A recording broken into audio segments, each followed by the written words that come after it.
सुप्रभात। आज हम शुकनाशोपदेश के अंतर्गत लक्ष्मी के बारे में पढ़ेंगे कि इस लक्ष्मी के आने पर जो नवीन राजा होते हैं उनके ऊपर क्या प्रभाव पड़ता है, उसी के बारे में आज हम पढ़ेंगे। एवं विद्या अपि च अनिया दुराचार्या कथम अपि देववशेन परिगृहीति विक्लवा भवन्ति राजाना। एवं विद्या अपि, इस प्रकार की होते हुए भी अन्या दुराचार्या, इस दुराचारिणी लक्ष्मी के द्वारा कथम अपि, किसी प्रकार देववशेन, भाग्यवश, परिग्रहिता, ग्रहण किए गए राजानः, राजा लोग, विक्लवा भवन्ति, व्याकुल हो जाते हैं, बेचैन हो जाते हैं। अर्थात यह लक्ष्मी जिसके पास जाती है उस राजा को वह बेचैन कर देती है, व्याकुल कर देती है।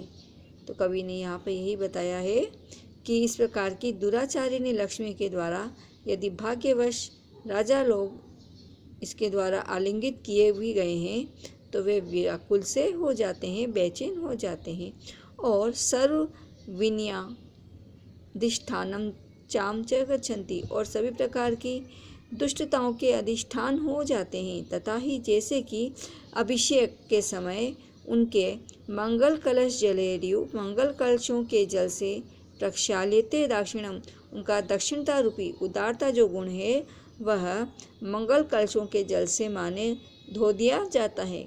यहाँ पर कवि ने कल्पना की है कि राज तिलक होते समय जब उनका अभिषेक किया जाता है तो उस अभिषेक के समय जो मंगल कलशों का जल प्रयोग में किया जाता है उस जल से मानो उनका दाक्षिण्यता रूपी गुण धो दिया जाता है, उनकी दक्षिणता को, उदारता को मानो धो दिया जाता है। अग्नि कार्य धूमेन एव मलिनी क्रियते हृदयम, अग्नि कार्य के धुएं से इव मानो उनका हृदय मलिन हो जाता है।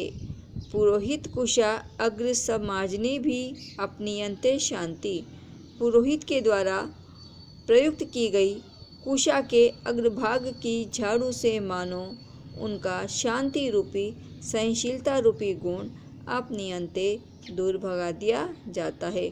उष्णिष्पट बंधने एव जरा आगमन स्मरणम, उष्णिष्पट सर पर पगड़ी बांधने से मानो उस पट्टे से मानो आच्छादन ढक दिया जाता है।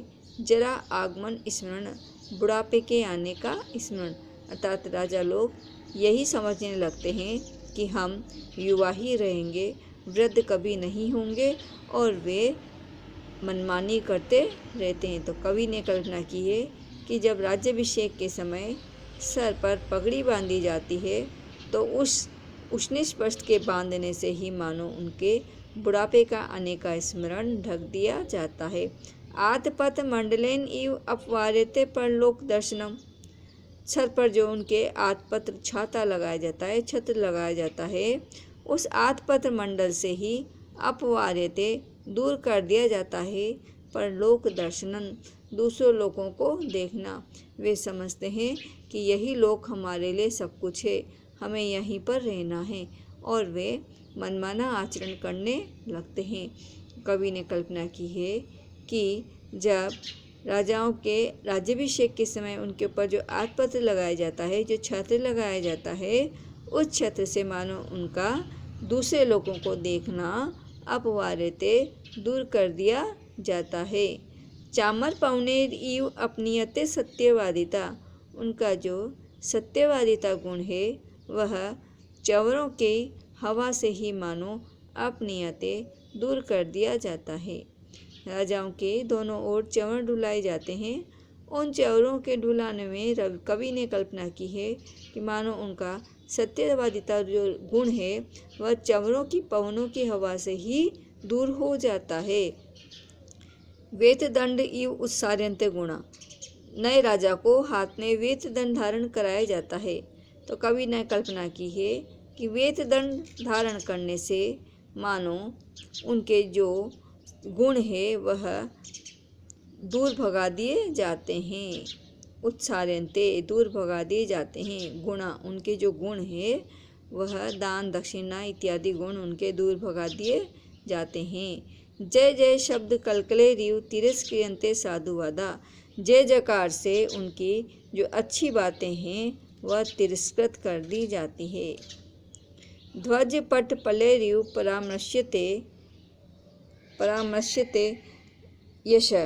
ध्वजा के जो ध्वजा का वस्त्र है उसकी पल्लव से, उसकी किनारे से मानो उनका यश परामर्श्यते पहुँच दिया जाता है।